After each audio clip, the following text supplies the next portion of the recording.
You should be on now.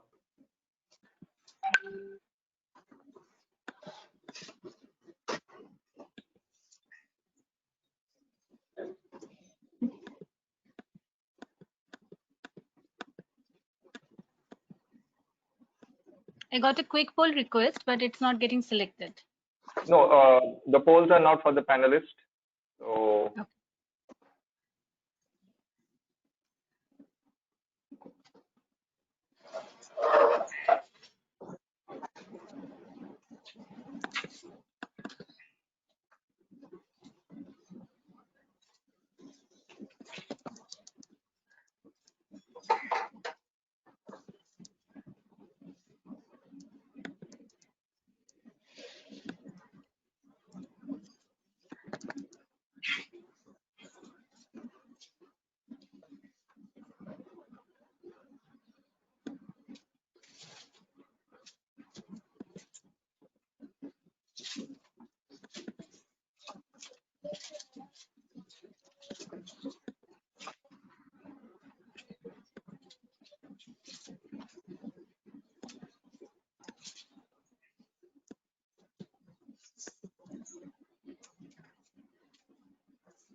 yeah, Anna, all well known. Sort of done with both the polls. You can start the proceeding. Okay, thank you. We welcome all of you here, the viewers and who are really into the global supply chain.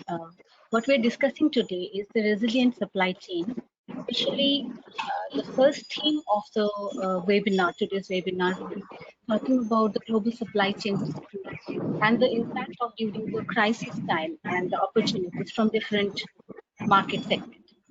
So the first question that comes in our mind that Anna, if you can just wait for a minute, let me introduce, and I will hand it over to you. Just give me 1 minute. Okay, so the poll is on. The poll is almost over. If I'm not wrong, let me just complete the introduction, and I will come back to you. Sure.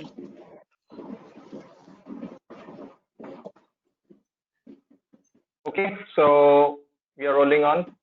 Thank you everyone for joining in. We can see good numbers since yesterday for people who have already registered. So good morning, noon and evening, depends on where you are logged in from. We have got many of international participants also. I've seen the list. Welcome to the WOW session, and this is our 6th one. We have already finished. We are calling this as WOW because it's webinar, which is a weekly one, and hence the name weekly online webinar. We have slot it for about 6 of the sessions.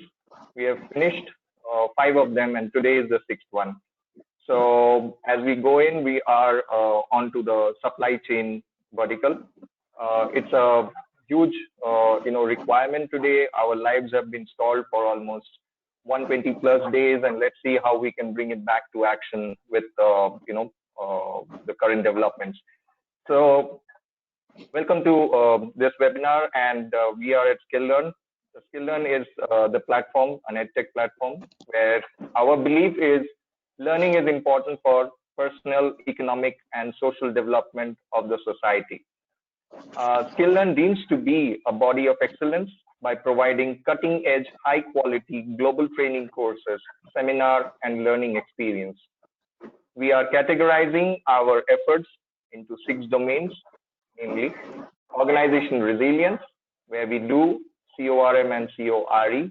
I will come to that later, including crisis management, business continuity, and risk management, some of the things which are very important and pertinent today. Then we go towards emerging technology, where we are leveraging our efforts through some of our global partners with in terms of digital marketing, cybersecurity, onto AI, and also big data. So the next one is into leadership and management, into design thinking mindset, problem solving, leadership skills management. These are some of the things that we do under leadership and management courses. Coming to STEAM and STEM, this is the new way of learning. So from kindergarten on to beyond college, we are concentrating on robotics, AI, electronic circuit designs. Then coming into linguistic program, which is our fifth vertical, we are concentrating business English. And finally, to the life skills, where we are delving into the finance for life, security for women, how to be street smart, integrity, empathy are some of the courses and certification. Quickly dealing into the courses for organization resilience, we are an authorized partner to ICOR, which is International Consortium for Organization Resilience. The two global certification courses are CORM and CORE, Certified Organization Resilience Manager, and Expert. We are here today. So like I said, we have done already the 5 parts of this 6 total session program.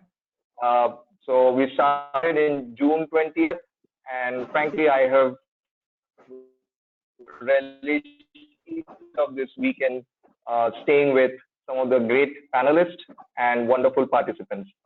So we covered people, place, process, technology, finance, and finally into supply chain today. The theme is supply chain. So let's see, we have broadly categorized into 2 parts. Supply chain resilience, which is global disruption, impact, what is the impact during the crisis and opportunities that exist. And under the theme 2, it is supply chain in new normal, the digital and technology interventions for the way ahead. So our great panel is over here, and we will go to introduce our panel today. So our panel over here is Ahana Majumdar, and she will be the moderator for the day. And Ahana comes, currently from textile design department. She is heading the department at NIFT Kolkata. Her core interest is in sustainability and industry-based design projects. She holds a decade-plus experience in coordinating fashion shows and trade shows designs. She represents NIFT as a keynote speaker. She has organized international seminar on sustainable design for Ministry of Textile. Thank you, Anna, for taking your time, and welcome to the panel. All of our panelists are in their individual, capacity. So, the companies are only a representation. Then we come to Atul Holkar. He is from BVL PepsiCo. Atul is currently heading the supply chain portfolio at BVL PepsiCo, and he is a supply chain professional and an army veteran, having experience both during war and at peace. Mentored to few startups and visiting faculty to many key educational institutes in India. He is a keynote speaker at national and international forums and have received multiple awards, the recent being the Supply Chain Officer of the Year in 2019 from NASSCOM. That's wonderful. Thank you, Atul, for taking your time on the weekend, and welcome to the panel. We come to Ratna Pawan. She is a risk consultant with over 25 years of experience in the BFSI industry across various domains. The past 11 years in the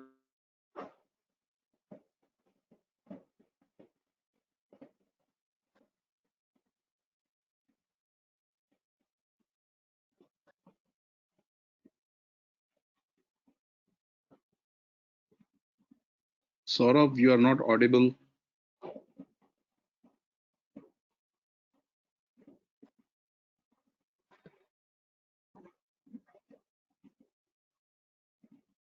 over the past decade. Thank you, Ratna, for taking your time and welcome to the panel. Sushil Pradhan from MitKat Advisory. Sushil is the COO for MitKat, and he has led several risk management assignments at Bangladesh, Myanmar, Sri Lanka, Iraq, and in India. His consulting portfolio ranges from oil and gas, manufacturing, IT, government, retail, and pharma. So, with 22 years of military service, including counterterrorism operations, and was awarded for gallantry, he was part of the UN peacekeeping mission to Sierra Leone and has been trainer to the international peacekeepers in Germany. Thank you, Sushil, for your time, and we will also leverage from your experience. Thank you. Samir, coming to Samir Rajvanshi, he is from Applesmith. Samir is the Vice President and Supply Chain Head at Applesmith, an engineering equipment and service company to mining and cement industry. Samir comes with 28 years of supply chain sourcing procurement background with some of the top tier companies like GE, ICOR, and Escorts. With a wide exposure to supply chain operations under total cost of operation approach across business, and having managed complex projects, he is now the go-to person for strategic initiatives. Thank you, Samir, for your time and welcome to the panel. Finally, we have Kumar Lingam, MC. He is from IBM. Kumar is the Director of AP Services and General Procurement and comes with a rich experience in S2P, supply chain management, client management, and business transformation. Applying innovation to reduce costs, improve efficiency, planning and executing strategies, results for the client satisfaction and business are some of his forte.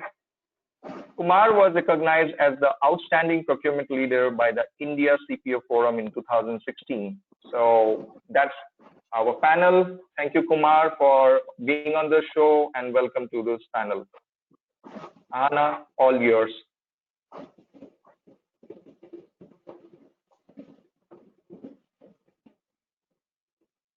Maddie, can we roll the poll? Second one. Anna, for a minute, please. Or you want the results of the first poll or the second poll? I'll go with the results and then the polls. Yeah, quick. This is the audience profile what we have. About 20 years, we have about 50%, 11 to 20 years.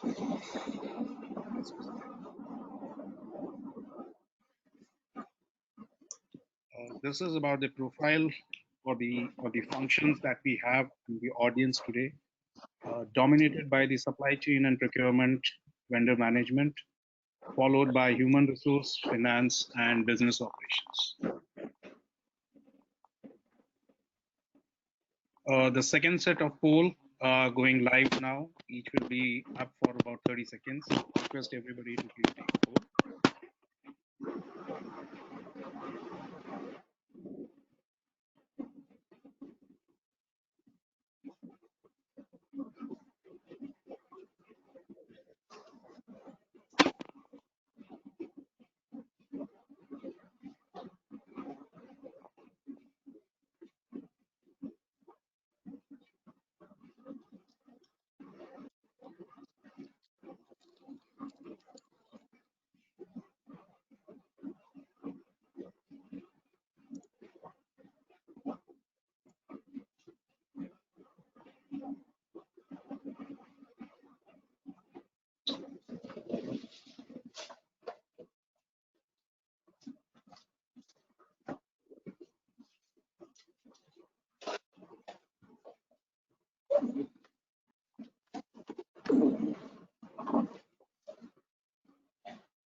Hannah, I'm closing Cool, you can take over from now. Okay. Anna, Thank you, Saurav. all yours. We will start the theme one. The discussion is going around the supply chain. And as we see that not only the sales and the productions are kind of stalled, and the industries are all across, all the segments are suffering from this unexpected disruption. We also see that there's a amazing group of people, the professionals. They are really bringing much value in terms of the resilience and the bringing back the way to fight back. So we today hope to get a great discussion throughout multiple industry perspective. The first topic is the global supply chain disruption and its impact during the crisis time. We're talking about the COVID-19, and also the opportunities, because whenever the change comes, with every change scenario, there will be a great need for new demands or supplying the new kind of products. So looking at the microeconomic challenges, the current global integrated world supply chain, the way we see the country-based productions and highly specialized productions, and then the entire world is depending on that zone to procure their specific procurement, which is totally in disruption right now, and we are not really focusing on specific specialized zones that how we used to source before. Rather, we are looking at country-based productions in every segment. So these organizations are navigating in this uncertainty. My first question specifically is about how what we see in the scenario that how we are actually having this lockdown period affected the global economics, and as business operators, how the organizations are navigating this uncertainty. That will be my first question. So that's for me, right, Ahana? Yes. Okay. So, hi everyone. It's great that you all people have joined this one of the great interactive session on supply chain, and you being on to the line and being part of this entire proceeding also indicates that how much do you care for the entire professionalism that is needed in the supply chain. Secondly, it's also that you also understand that we are at the cusp of one of the biggest changes in the history of humanity in the recent times. And why do I say that? We cannot look at the changes only from a very, very narrow prism of COVID-19. Things are changing much, much beyond COVID-19. Watch the news. The entire geopolitical situation is in flux right now. It is going to impact how we are going to do the globalized supply chain management. It is also going to impact your complete procurement, sourcing, international relationships, market. Everything is impacted if US goes to war with China, or India's relationship with China deteriorates further. Southeast Asian nations gang up against China to take it on into the South China Sea. And similarly, the same, if you look into Trump's way of working, that it should be made in US, or European Union, which is in conflict with Brexit, right? So that is a geopolitical situation. We looked into the COVID as to how restrictive the world has become in its movement and its marketing, into its sales, into its globalization. What else is happening? We are also at the curve of biggest climate change that is happening. Look at the rains that are taking place. Look at the floods that are taking place. Look at the impact of the complete sourcing. We had recently locust attack onto our systems, onto the agriculture field. The entire sourcing will change. Where the agriculture produce is going to be produced is going to be changed. So these are all the changes which have impacted. And someone says, is it like a war? No, it is not like a war. It's like a terrorist attack, and we did not have time to react. When, as a supply chain professionals, we used to do risk analysis, we always had plan A to Z, but this is beyond Z. No one planned for a pandemic attack which will cripple the entire global supply chain. Where were we before that? Before that, we were in a very happy-go-lucky situation. Everyone was very happy. We were planning to buy big cars. We were looking at much more, career growth, career development, traveling to Europe, planning holidays in Australia, and suddenly, like a bomb attack, and it impacted every country, every human being, right from the topmost guy, Jeff Bezos, to the poorest person staying in Mumbai shawl is impacted by the same thing. Yeah, and the impact is severe. Be it financial, emotional, economical, anything you say, health-wise, everything is impacted, right? How is it working towards the way we were doing business? The consumer has changed. We don't have the same consumer. We do not have the same market conditions.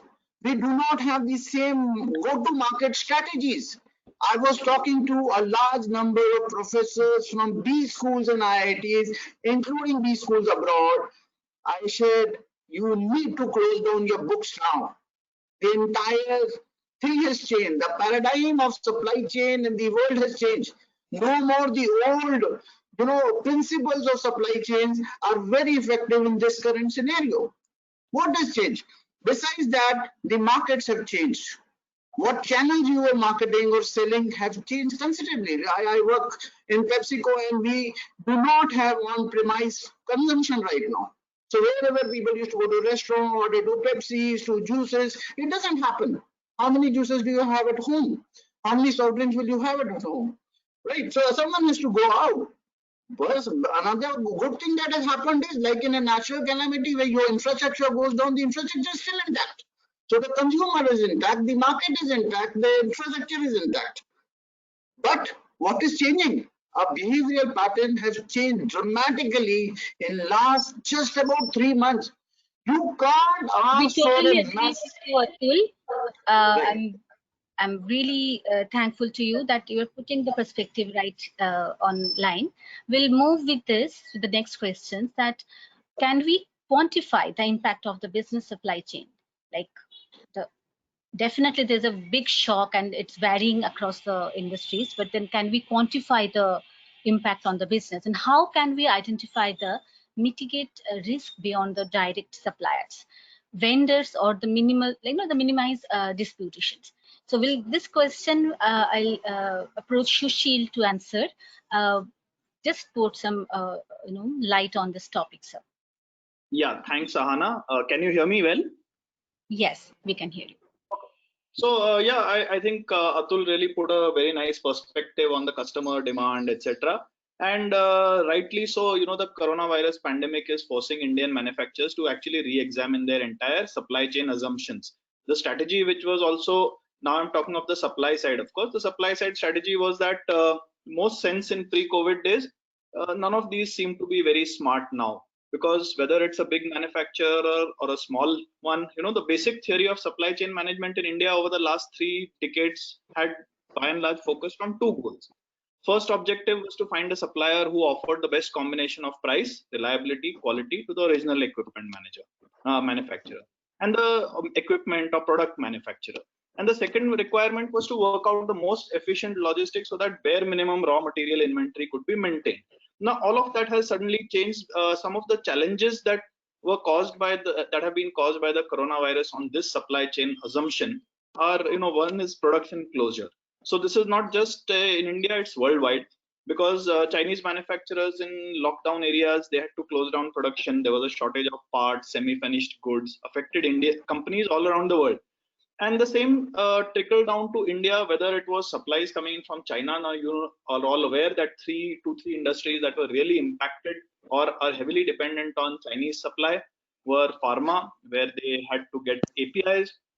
Second was electronics and photo electronics, where components came in from China.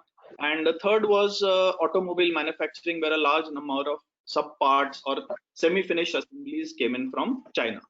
And within India itself, the lockdowns were not initially after the national level lockdown, they were state-wise lockdowns. So a factory, let's say in Telangana, was able to run, it had workers, but some of the components were to come from Maharashtra, which was in a state of lockdown, or some of them were to come from Karnataka, So these state-wise lockdowns also affected the production closures. Second was that there were abrupt shifts from affected suppliers to those who were not or less affected, and this needed new sourcing. And especially companies with single source suppliers really face big issues. Then there was obviously a shift in production demand where consumers in lockdown countries changed their purchasing behavior drastically. And discretionary spending on non-essential goods like garments, cosmetics, these dropped dramatically. And while consumption of health and safety, hygiene and food and beverages increased, some companies saw a big drop in demand and others saw a big increase. So there was a complete shift in product demand. Capacity was affected. One is that with passenger aircraft grounded, belly space used to carry freight also disappeared. So this reduced the available capacity on important trade lanes dramatically. Second, capacity was of workers and transport. Now, although rail freight in India was still on, but lots of other movements I'll were interrupt not and I'll request permitted. all of you to keep it in mute, apart from the speaker. Please continue. Sorry. And and also workers were affected by this. So what happened is that the factory was available, resources were available, but due to various factors, the migrant workers were not available to come and do the work. There were lots of warehouse restrictions because warehouses located in lockdown areas became a big bottleneck for some companies. Especially single warehouse operations suffered, but also companies with multiple warehouses, they faced complications because they had to actually boost warehouse efforts to compensate for those that were locked down. Sales channels were affected with brick and mortar stores closed, but e-commerce actually grew. So some companies did well, some companies didn't do well. Some of the workarounds to mitigate the impact of these challenges was some companies actually had to and did redesign their supply chain, where they accelerated their nearshoring. Production came closer to the markets, and the rise of domestic sources to make supply chains, to make them more local, was successful to a large extent, and this was especially so in the case of pharma industry. Alternate sourcing was also something which needed to be done because they had to reduce the dependency on single source supplies. So multi-point vendor planning for post coronavirus is something which lots of companies need to now look at. Warehousing, like I said, was a big problem. So companies had to adjust their warehouse footprint and find a new balance between centralization and decentralization of stock. And of course, companies will have to start building more safety stock into their distribution pipeline, whereas so far everyone has been focusing on just-in-time manufacturing, which is a worldwide trend which now needs to be sort of reversed. The second big mitigation measure is to bring in technology at a big level, because business transparency and control, measuring, reporting, forecasting, predicting changes in demand, and monitoring suppliers across the entire supply chain, not just in tier 1 suppliers, but in tier 2, tier 3 suppliers, sub vendors, subcontractors, all of this can be integrated by infusion of technology. Then integration by increasing the collaboration and data exchanges between different companies sort of end supply chain problems. Digitization of processes to speed up transactions, providing more insights. These can really be used to respond and predict demand. And last but not the least, automation, where you have smart warehousing, autonomous transport, delivery solutions that improve productivity and efficiency. These are some of the things which are going to now come into play very soon. And it's not a surprise at all that most of the companies that did well during the crisis are technology-driven businesses. I'll interrupt Shishir here. Sorry to interrupt you. I totally agree with you that with this, in this crisis, we can see a huge demand for new vendor development. And with that note, I'll move to the next question. Supply chain strategy. The key element of future supply chain model and necessary investment to to create a next generation supply chain model. So if in that particular specific area when we focus, the question for me is that what are some of the key trend of shaping the future supply chain in world build resilient supply chain model, like what will be the focus area? And that question I with that question I approach Mr. Kumar to answer this question, please. Mr. Kumar, can you hear me, Anna? Yes, I can hear you. Welcome, Okay. and I will come to the straight to the point. Thank you, Anna. First, thank you for organizing this session.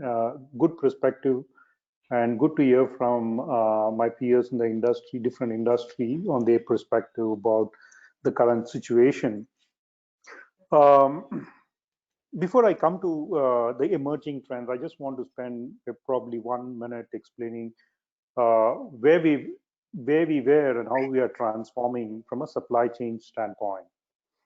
Probably around 5 or 10 years back, the supply chain officers and the chief procurement officers were looking at, lean supply chain, low cost supply chain, and with minimum inventories, right? But the current geopolitical scenario over the last 5-6 years with Brexit, U.S.-China trade wars, and the current pandemic, there's a complete shift in the thought process around the supply chain and procurement, and the organizations are moving towards a resilient supply chain. Okay, and I just wanted to give couple of data points to say why the organizations are moving from a lean supply chain into a resilient supply chain, right? So the first one I wanted to probably recall back is, during this 2011 Thailand flood, uh, one of the major automobile industry globally had to lost almost 5% of their output, which resulted in 5 billion loss of sales, right? And similarly, one of the multinational electronic company reported a 16% drop in revenue because of earthquake in Japan in 2016-17 timeframe.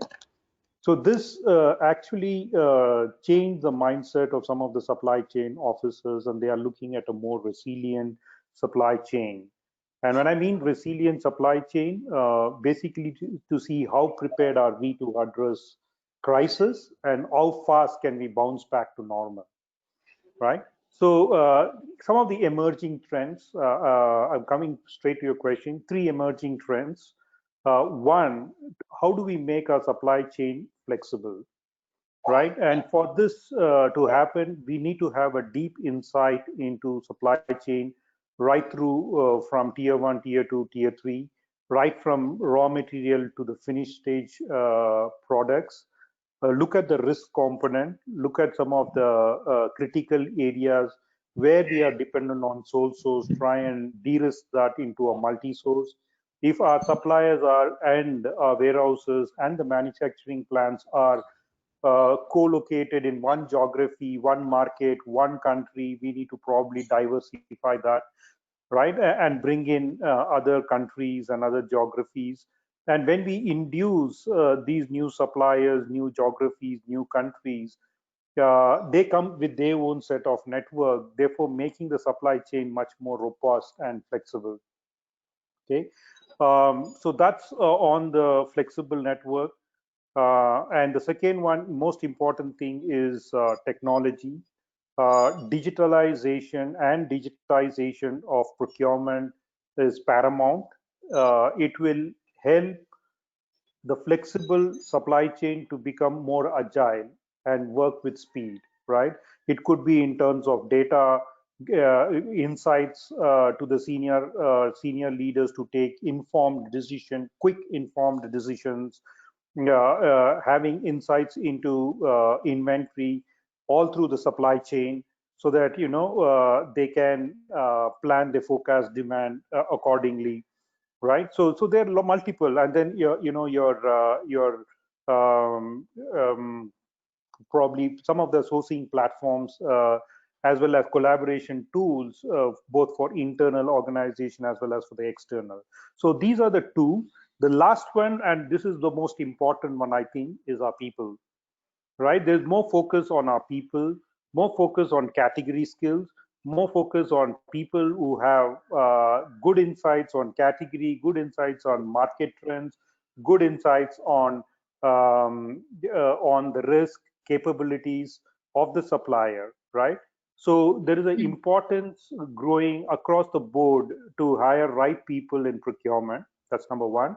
And number two, there is also another emerging trend that I want to touch upon and turn it back to you, Ahana.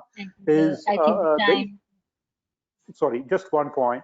There is a immense growth, or there is a huge focus on supplier relationship these days, right? That's helping organization at the crisis time, right? So I see a lot of companies hiring supplier relationship managers within supply chain organization or procurement, with a clear focus on how to grow relationship, nurture relationship, and grow the partnership through the supply chain, right? With that, let me turn it back to you, Hannah.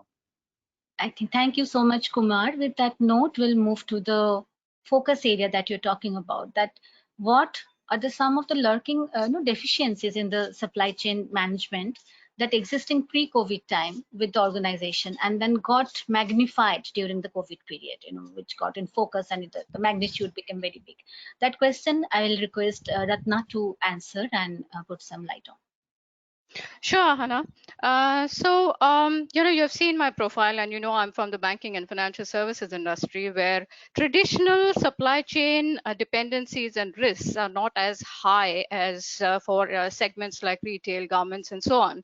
But of course, there's quite a few categories of spends for which the BFSI sector is dependent on the supply chain, like outsourcing, procurement of tech and telecom, marketing, transport, and so on, right? Interestingly, every organization across the board globally has faced more issues, or their supply chain resilience has been tested in the last 6 months more than it ever has been in their entire lifetime, right? And I'm sure everybody will agree with that. And Ahana, coming to your question now, I personally believe, for my, wearing my business continuity hat, that the supply chain as such was anyways a vulnerable or weak link in most organizations that were primarily dependent on it. I'm going to quote from two reports really over here. One is the Business Continuity Institute's survey done globally on the supply chain resilience. And the next one is a McKinsey report on supply chain resilience, both of them released in 2020. The McKinsey report categorically states that every year since the last several years, at least 1 in every 20 companies has suffered a major supply chain disruption costing at least $100 million, okay, which is a lot of money, right?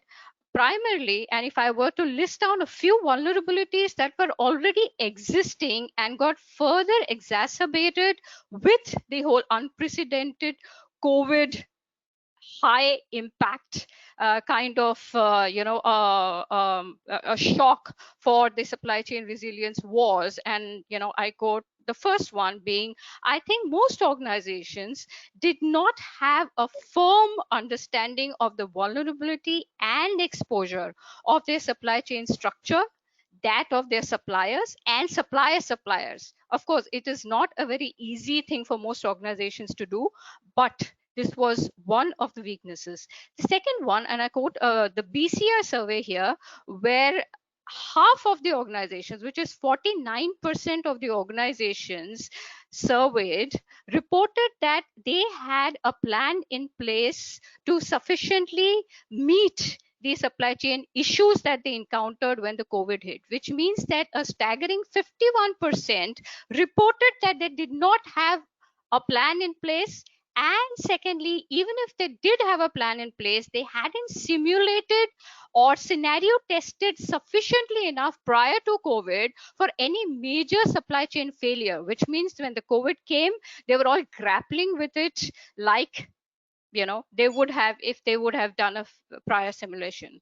Third, most organizations seem to have a good understanding of their tier 1 suppliers in terms of due diligence, but a very generic understanding of their tier 2 and tier 3 suppliers, right?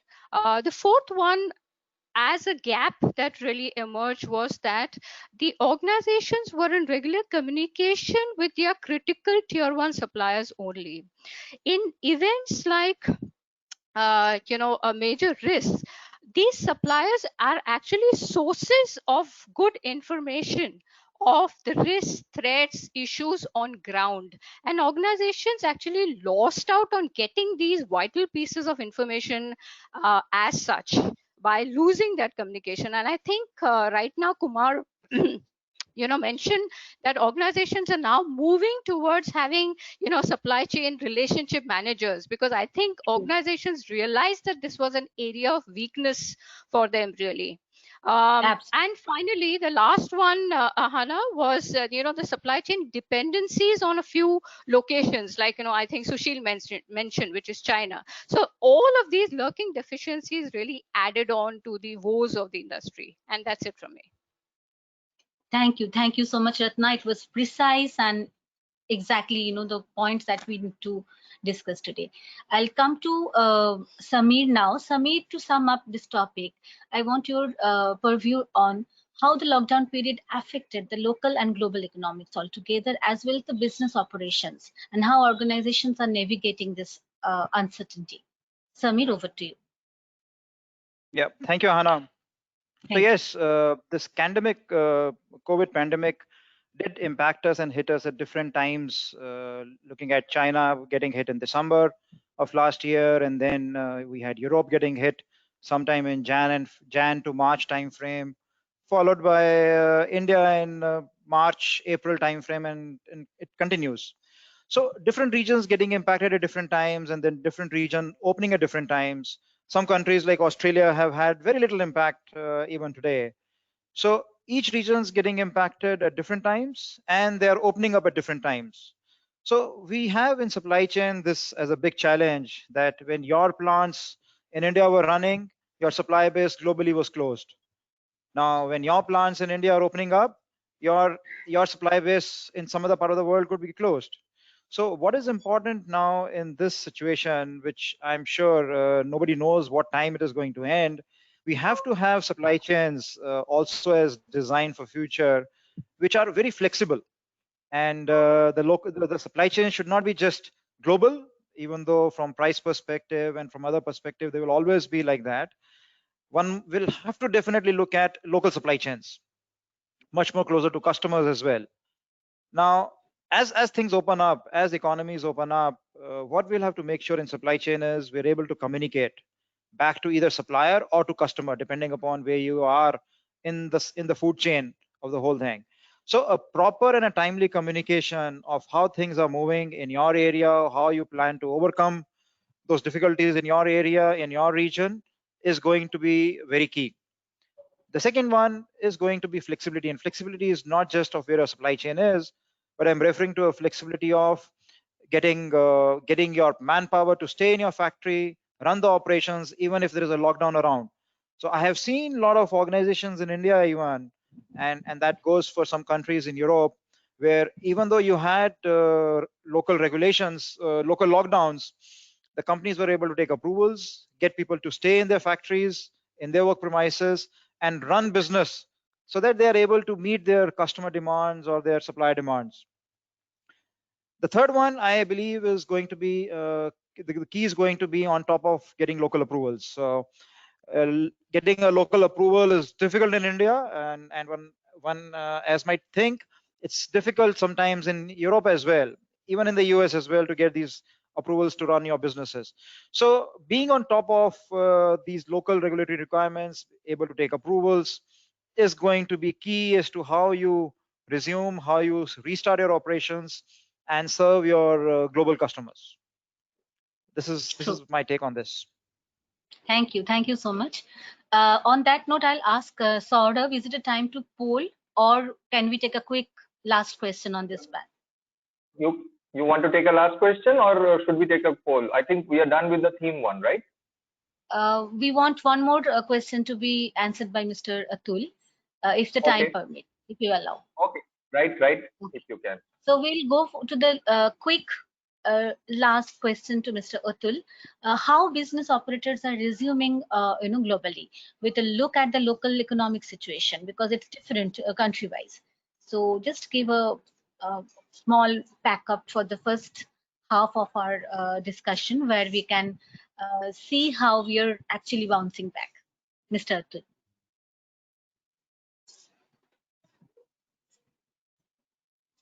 Atul, over to you. Atul, you're on mute. I think so. Can you hear me now? Yeah, all well. Okay. So, firstly, if you look into the world global, it is no more global, it's highly fragmented now, right? Even when you look into one city, the city is also fragmented. There are regions which are closed, there are regions which are under lockdown, and there are regions which are reasonably open. But then there's not fixed. I mean, it's highly dynamic. What is open today would be closing for tomorrow, right? So what we are looking at is, especially if I look into the businesses where I've been dealing, is that slowly there has been a devolution of power. The leadership has been given to the local leaders, where basis what the situation is, they would take immediate decisions. They don't have to wait for head office to give decisions whether they can operate or do not operate, right? Then the lean inventory has gone through a total transformation where we have increased the inventory levels at local levels.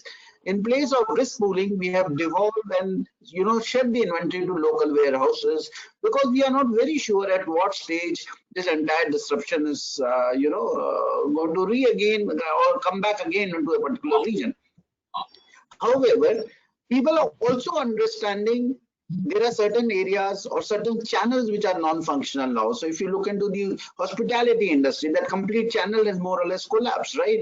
You look into food, restaurant industries, they are not working as of now. So most of the on-premises consumption, whether it's of food or beverages or any other article, has gone down considerably. Similarly, there are areas which are reasonably well working. So people are trying to move those operations into those safe areas, looking into sourcing model, but again the sourcing or the sourcing network is being challenged both because of the pandemic and also because of the geopolitical situation.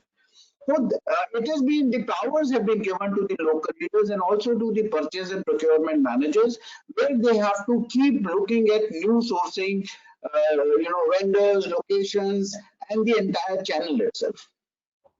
True. Thank you. Thank you so much, Atul. I hope with that we can wrap up this session, and we will wait for the poll, and we'll come back to the second theme after the poll.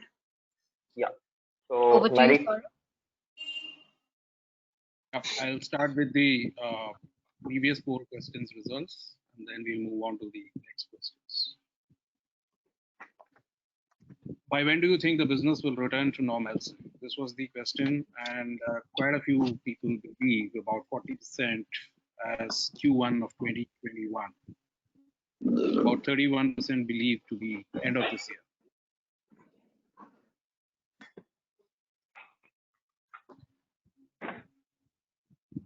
Which of these risks impacted your business the most during the recent crisis?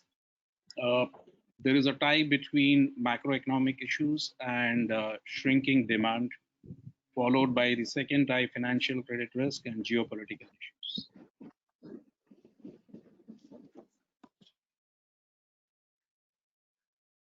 Time for the poll number 5, and here it goes.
No, পিছনে এসো।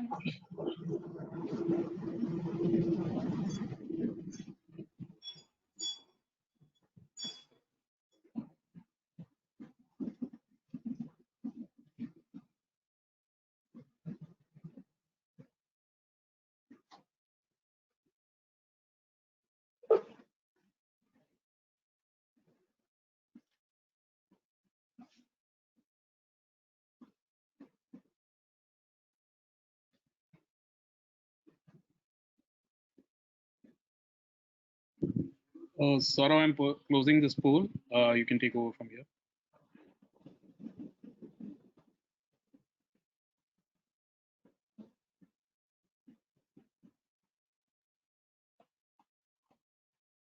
Yeah, Anna, all yours. Welcome back.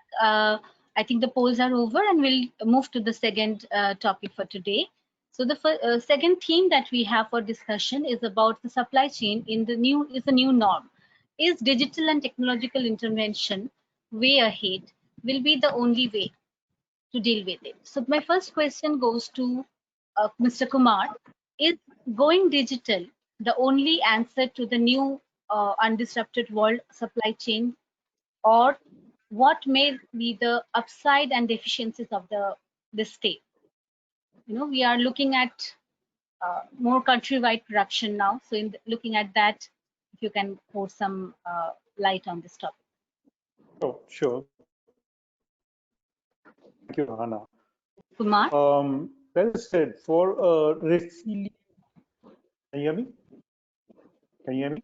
We're looking at cloud Yeah, and yeah, digital may be the answer for the future disruption-free supply chain, or how to achieve this task in your sector. Yeah. Can Kumar, you hear you me, can be Hannah? first. Yeah, all well. Yeah. Okay. Okay. Thank you, Saurav. So as I said, for a resilient supply chain, there are three components. Mr. Kumar, if the volume can be increased a little bit. Is it better now? Yes, it's far better. Thank you. Okay. So for a resilient supply chain, there are three components: people, process, and technology. And technology piece is a very, very important parameter to run a supply chain efficiently and make it much more agile. So let me step back. And your question on digitalization. Digitalization is very, very important. It makes your supply chain more agile, more flexible, more granular, uh, more accurate, and more efficient. Okay. There are various digital tools in the market today, and depending on which sector and which company you belong to, you can pick and choose. But it is important that we have insights to data. Data is undermining the whole supply chain, not only supply chain, across the board. And it is also considered as one of the natural resources in the globe, right? So data is very important in terms of multiple ways. One, you need to have insight into your supply chain, your suppliers. You need to know the inventory levels, right? So you need to have the technology and tools to give you visibility to the dashboard on what are the stocks available, where, which country, which place, so that you can take accurate and timely decisions. So that's one.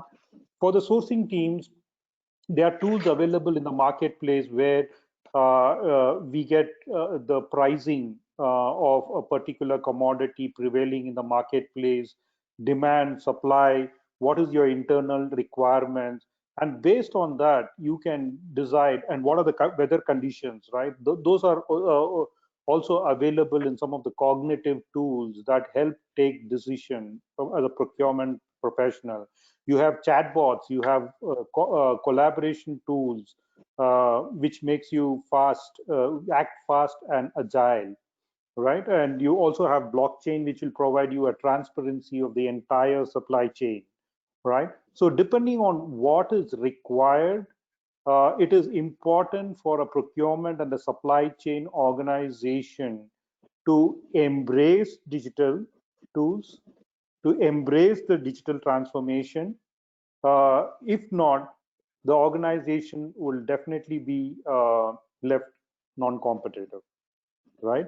So to your question, Ahana, is digital tool important? It's absolutely important if you have to run your supply chain efficiently and effectively. True.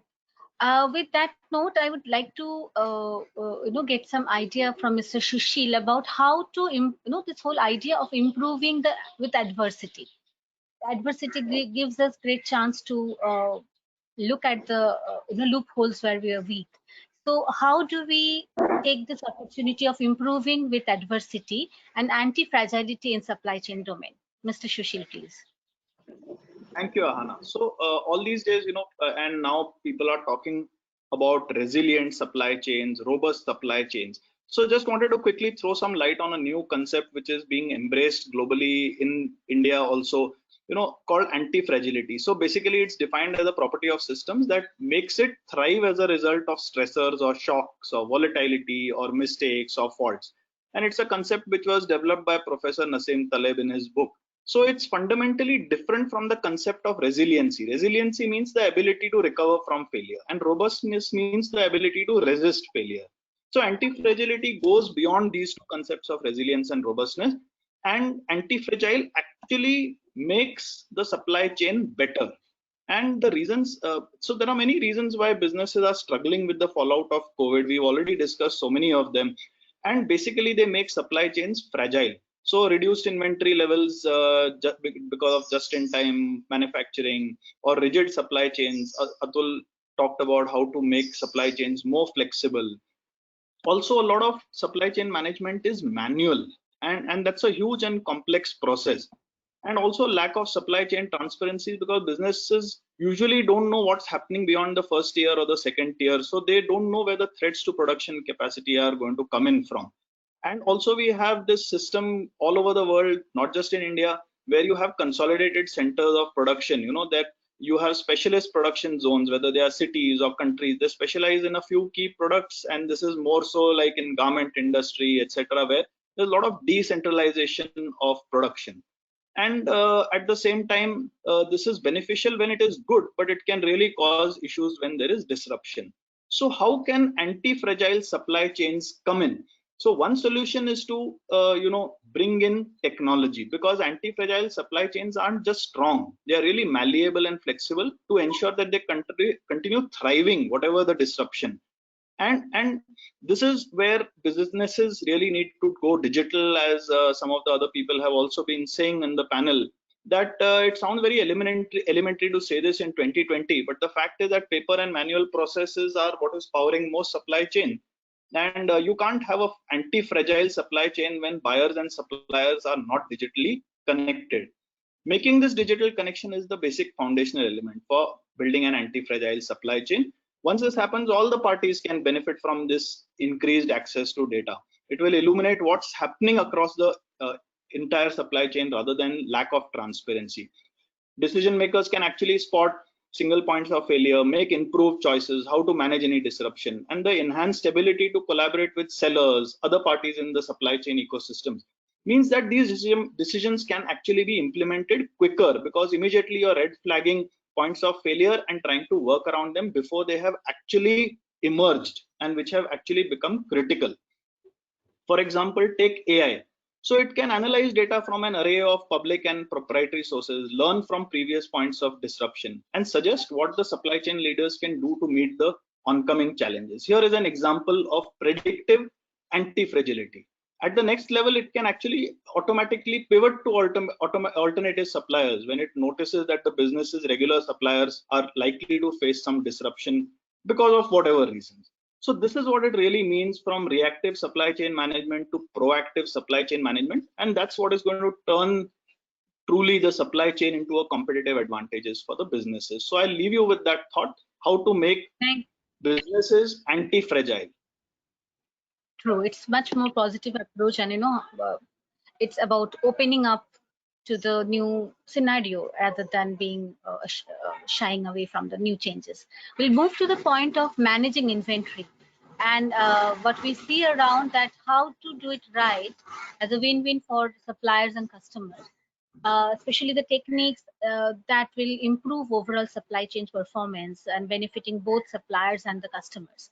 That area, how can we really go for it, Mr. Atul? This question will be answered by Mr. Atul, please.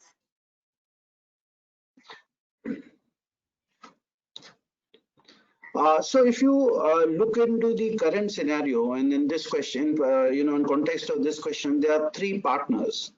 So there is the customer, there is a supplier, and then there is an environment. The customer is under pain and stress. Besides his own emotional and health requirement, is also not being supplied what he desires. The supplier is trying to get the inventory at the right place, first manufacturing, then placing that inventory at the right location in the right quantity. Then there is a dynamics of the entire environment, which is adversarial. It's very dynamic and is susceptible to change. So it actually brings back the memory of one of the conflicts where I was part of, was the Kargil conflict. And there we had the enemy and we facing each other, but the entire communication lines were susceptible to failures, whether through weather or enemy introductions. And every time we had to come out of box solutions. Similarly, in the current scenario also, the supply chain leaders need to think much more and beyond what they were taught. So I have got 3 A's of supply chain which works in these kind of conditions. That is the agility, to understand what's happening and reacting to it; adaptability, where you adapt to the situation, however briefly it would be; and alignment, the alignment to the business which you're doing. So all 3 A's work together.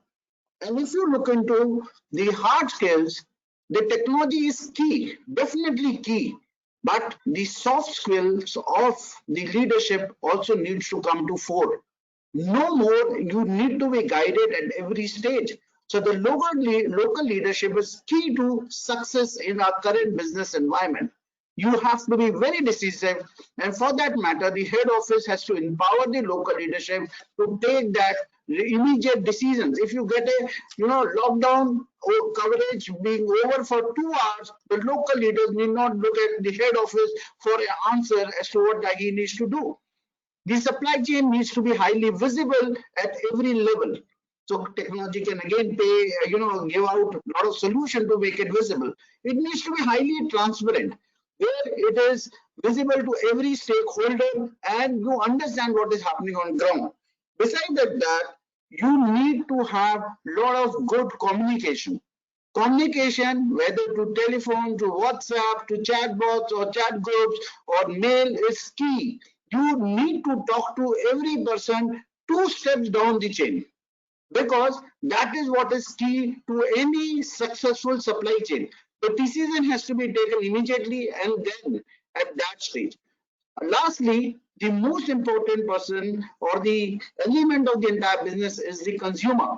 The consumer is also changing. Your channels are changing. So you need to look at new customers, new consumers, and find very, very innovative solutions to reach these customers and consumers. True. Very well put it together, because I think the personal communication, the last meeting also, the last webinar also, they were talking that the relationship management will be the key to retain the customers and to be in touch with them. With that note, we'll move to the next question, Mr. Samit. With this current scenario, where plans are not fitting the purpose, are the annualizing contract in vogue? Are there any changes in the way we used to deal with it? We'll put this question to Mr. Samit, please. Okay, thanks Ahana again. So I think let's look at the basics. Why do we have a contract, or what's the purpose of these contracts? Contracts clearly is to define the scope of relationship or the work or the services which two parties or multiple parties get into each other or get amongst themselves, defining the set of rules of engagement, defining the set of relationship, how it will happen between these parties which are engaging, and defining various terms and conditions of how those actions will happen. So given that the contract is needed to define these activities and is used to define these activities, my view is as long as there is a business to happen or business to transact between two or more parties, contracts will be needed and they will continue to be written. In the current situation, especially when we talk about COVID pandemic, clearly there are some areas which will undergo a change or people will put more focus. First one, in my view, is defining force majeure. See, who would have thought 6 or 7 months ago that a human disease could be a cause of force majeure? But today, this is very realistically one of the areas where people are invoking force majeure. So to look forward and to define in what all areas can the force majeure be invoked is one of the changes will happen, is happening as we speak. Second, in my view, is flexibility. While I did mention a couple of seconds ago that it is to define how we interact between two parties, there has to be a flexibility again written within this contract terms. And I know of organizations who in recent times after COVID pandemic, they have used the written contract to go back and rework on the terms and conditions, rework on the pricing, rework on the commercial side. So this will become an important factor in all future contracts. So I would say that contracts will remain in vogue. We will have to be a little more focused and a little more futuristic looking by involving and putting in some of these factors of flexibility, defining force majeure. This is my thought around this topic. Right. Thank you so much, Samir. Thank you, because you actually hit the nail about how to go for it, because the whole relationship, how we did things pre-COVID will not be continued because things are totally changed. On that note, I will put my next question. What have we learned? Like the next step towards post-COVID scenario, what are the learning on this pandemic period that we are going to keep with us while moving towards the post-COVID scenario, because that will be a totally changed scenario coming these years. So in those, what are the key steps that the organization will take to enhance their supply chain resilience? Basis the lesson learned from the pandemic situation, or how we are planning for the future in that way. Ratna, my question is to you. Sure, Hannah. And I think interesting question, because I think my co-panelists have already technically covered all the points really. So more or less, I'm just kind of going to be summarizing of sorts.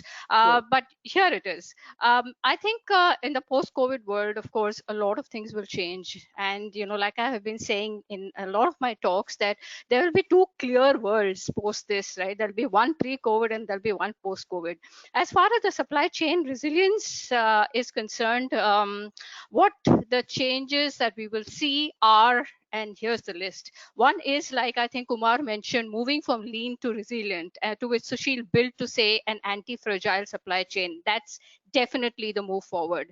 The BCI survey indicated that 53% of organizations surveyed said that they see that their pandemic plans with relation to their supply chain or supply risks need rewording and need more elaboration, right? So that is something that's going to change. People will go back and review their plans, make it more in-depth. Their due diligence on their suppliers will be much higher right now, and I think that's something that my panelists also kind of covered, right? Just going beyond the tier 1 suppliers to the tier 2 and so on, right? Organizations will now be willing to spend a lot more or invest a lot more towards risk mitigation on the whole supply chain resilience side, right? Because we all know that organizations spend where they see maximum risk.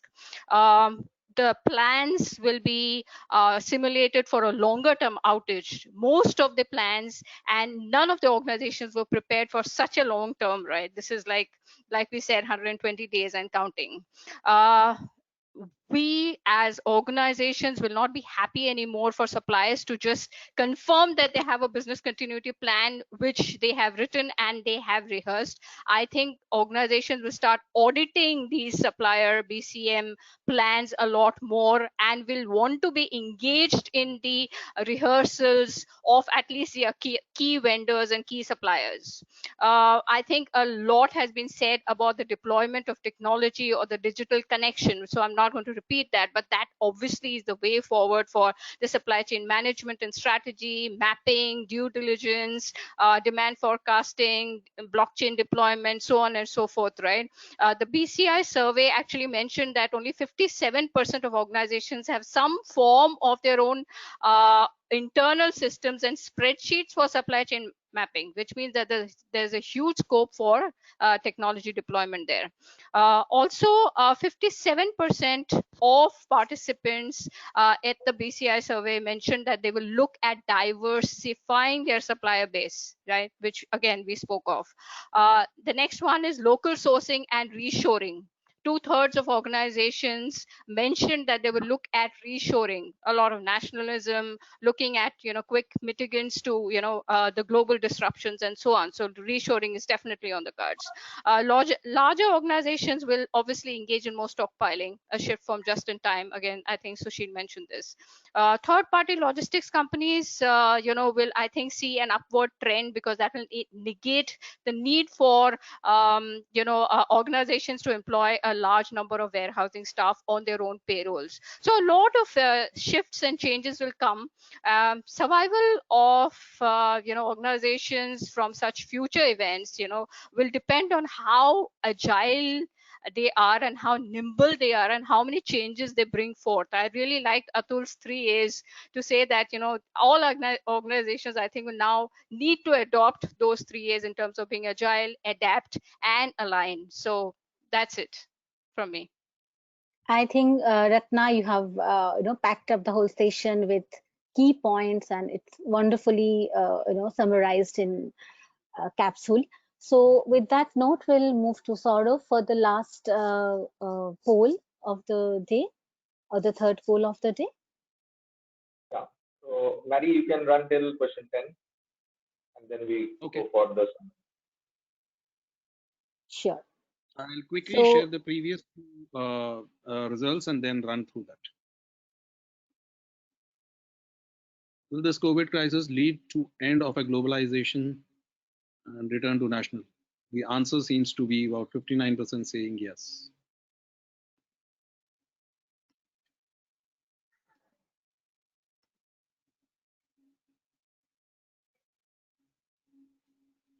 What is the biggest challenge in supply chain during the recovery period? Sourcing and supply stability seems to be the biggest one, about 41%, followed by access to availability, freight logistics, compliance regulations. Okay, it's time for the last set of polls. Here we go.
And a quick summary after this with every member to Sure. conclude, and post that we go towards message from Question and Linda. answers. Yeah, we will also take the Q&A. We will open while we are playing Linda's video. She could not be here. She is the president of ICOR. And while that is going on, we can always take the Q&A. Sure. So we'll go for the closing.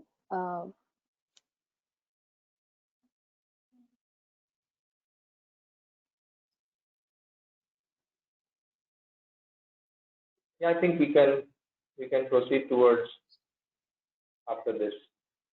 Right. We are very good in time, and I can say wonderful panel help on that. So we will be Perfect. actually. Each one of them were like perfect with their timing. It was like kind of just in time with everyone. Panelists are really wonderful. The supply chain. This is the last question. I'll be closing Yeah, this in about 10 seconds. After that, we can start summarizing. Cool. No worries. And after that, we go for a quick summary, 1 minute each, Linda's video, and finally the thanks.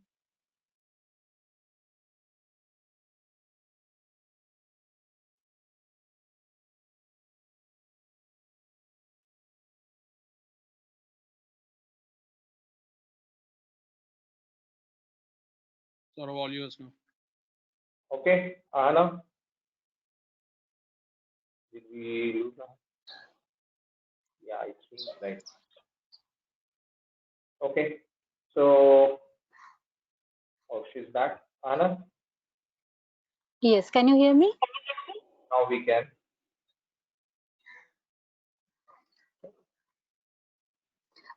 With that note, I think all of our 4 polls are over. We'll request one by one all the panelists to sum up the presentation today in one line, maybe or two. We'll start with Mr. Kumar. Mr. Kumar, how do we see the whole takeaway from this seminar in few words? Yeah, the most important thing, right? First and foremost, the supply chain professionals have been working tirelessly over the last 3-4 months, saving millions of lives, right? Sourcing medical equipments, PPEs, masks, sanitizers, and that was done at a very tough times when the suppliers are struggling, when the prices are going up, borders are locked, so on and so forth. So supply chain as a function is gaining importance across the board, across all industries, and across all geographies, right? So my message to the supply chain professionals is to ensure that they foster transformation, digital transformation, and continuously reskill and upskill themselves to stay relevant and to stay essential. True. Back to you. We'll go. Thank you, Mr. Atul. We are eager to listen from you how we are taking the key points out of the whole supply chain resilient webinar today. Mr. Atul, or maybe we can move to Mr. Atul. Yeah. So basically, I would say is that in the military parlance, it's called fog of war, and the war is not yet over, right? So the entire impact of pandemic, the geopolitical and the continuous global climatic changes that's happening is going to continue for a very, very long to come. Over a period of time, it will become part of our life, and we have to adjust this. There is no other solution to that. As I say, in the Darwin's theory, they say the survival of the fittest, whereas I would also add another word, it is the survival of the fittest and the quickest. The organizations and the people who can adapt to this situation at the earliest would not only survive, but they will thrive. It is time that the human leadership takes over any technology in the world. No technology can challenge what we are facing today. It's the human resilience that will come up to fore. And that is where the leadership role will evolve itself over a period of time. The entire fixated solution mentality needs to go. The CEO is not the best solution provider. Even the lowest person in the chain of supply chain can provide one of the most innovative solution. And I keep saying, as in my own webinars and my own supply chain events, this is the 31st December of our life. Like every 31st December, we come out with new resolution. This is the time. Anyone who passed out from the best of the colleges or IITs, IIMs and all is exactly at the same level anyone else would be who has not done so. So you can restart your career, you can restart your life, and again relaunch with rebooting the entire way we have been doing business. We have to close the old chapters and create new ones. Very nicely put it, sir. I mean, I really appreciate the way the positivity came in the scenario that it's time to start afresh. With that note, we'll move to Samir. Samir, a few words from you, how to go for it in terms of the closing statement. Sure. So no doubt these are tough times, and tough times also brings out opportunities, what one can look at. And in today's time, all organizations are looking at the supply chain professionals to simplify things for them, to make sure the businesses are running. So I would say no better time to be in supply chain than this one. Supply chain professionals will be key for the organizations to be able to come out of this grave situation and let their organizations survive.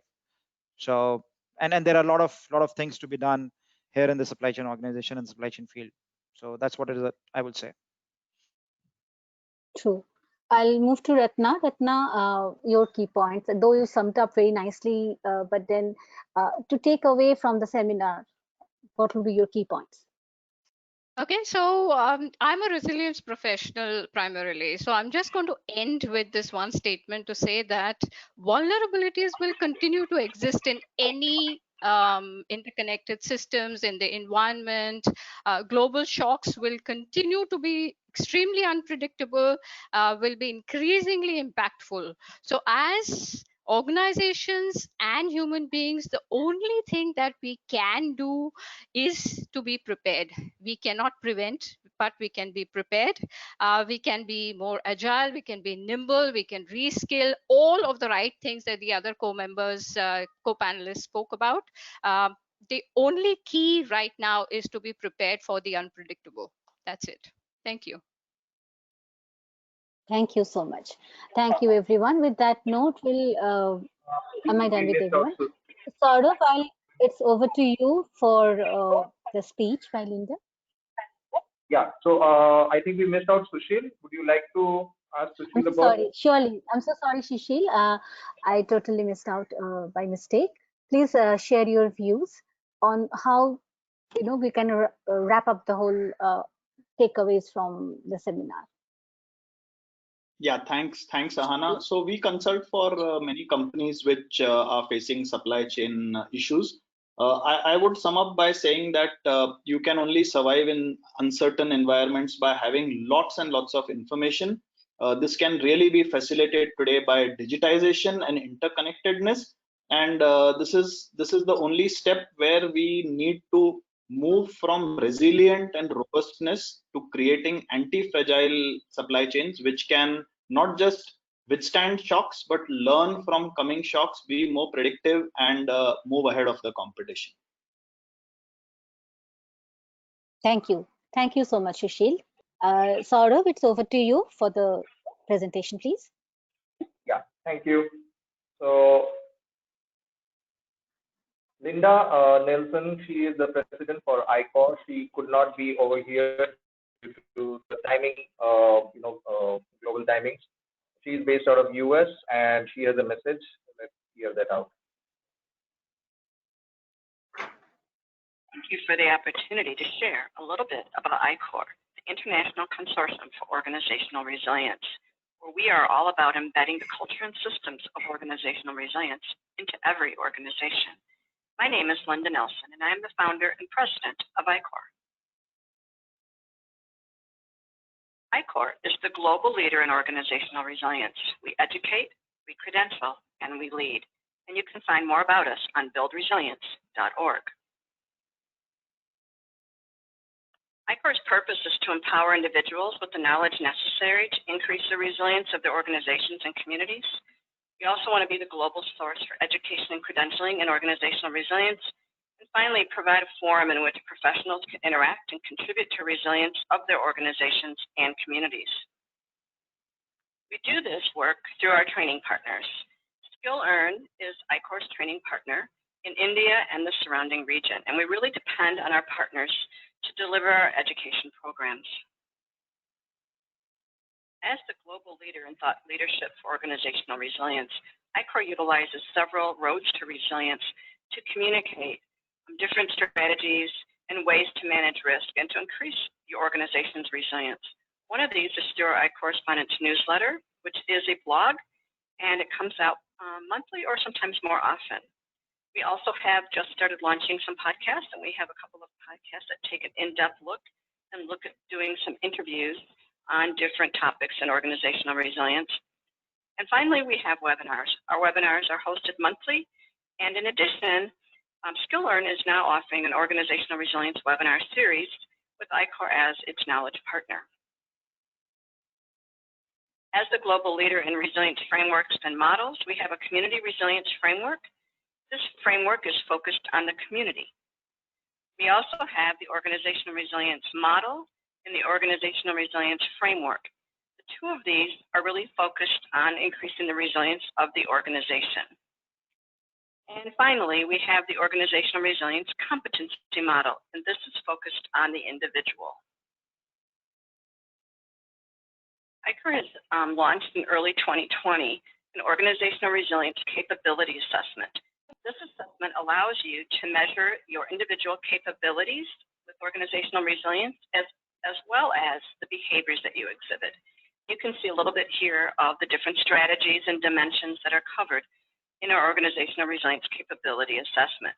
ICOR has the only organizational resilience assessment that includes both capability measures as well as behavior metrics. In addition to helping organizations become more resilient and to get a measure of their capabilities, we also have identified competencies that the individual needs to have in order to lead their organization in making a more resilient organization. We recognize those competencies with our certification program as a certified organizational resilience manager, professional, and executive. We also have a series of courses that focus on those competencies to help you earn the ICOR credentials. The purpose of the program is to learn what it takes to be a leader in organizational resilience and to understand the competency areas required to lead an organization's resilience strategy. It is intended for those responsible for increasing the resilience of the organization and for managing risk throughout the organization. These courses provide you with the knowledge of how to build more resilient organizations. When we look at our competency model, this really identifies what it takes to be a leader in organizational resilience and helps you to understand what do you need to know to increase the resilience of your organization. It defines the competencies and knowledge necessary for those designated to intentionally increase the resilience of organization.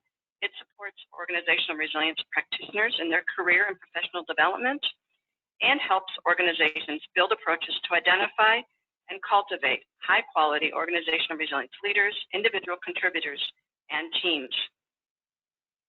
Our model is comprised of 5 clusters. Each cluster is comprised of 5 competency areas for a total of 5 clusters and 25 competencies.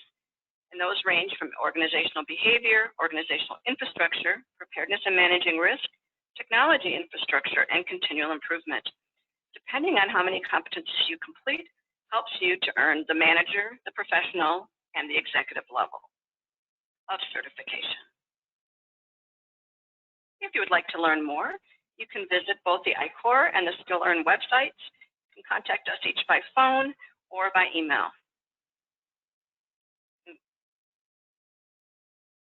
Okay, so that was Linda Nelson from ICOR, We thank her for this message. This entire WOW series, the weekly online webinar series, we concluding today with the 6 sessions, have been, we have actually been the platform to it. Our knowledge partner was ICOR on this, and our industry partner, MitKat Advisory. Many of the leaders of MitKat Advisory have actually been part of the sessions themselves, Sushil being there today. We also have our consulting partner as XLeap. So we should now be looking forward to the consolidated report. We will come out with the report very shortly, and each of the attendees will receive the link to the report. And also, some of them have been asking whether they will get the video recordings. Yes, the links will be sent to in your individual email. So look forward to it. With that, I thank every one of you to be part of this webinar series. On behalf of SkillEarn, we thank all the panelists for taking their, I can say, very crucial time out on the weekends to be part of the event. Thanks to all the participants. Wonderful, questions. In case your questions are not being answered because of the last moment, we will surely get it answered to the panelists and revert to you on email. So thank you, everyone. With that, I can say, it has been a privilege to be part of this WOW series. Look forward for more. Thank you, every one of you. Thank you so much. Thank you, Saurav. Thank you, Saurav. Thank you all, Samir, Kumar, Ahana, Atul. Great to be here with you all. Okay, take care. Bye. Thank you, folks.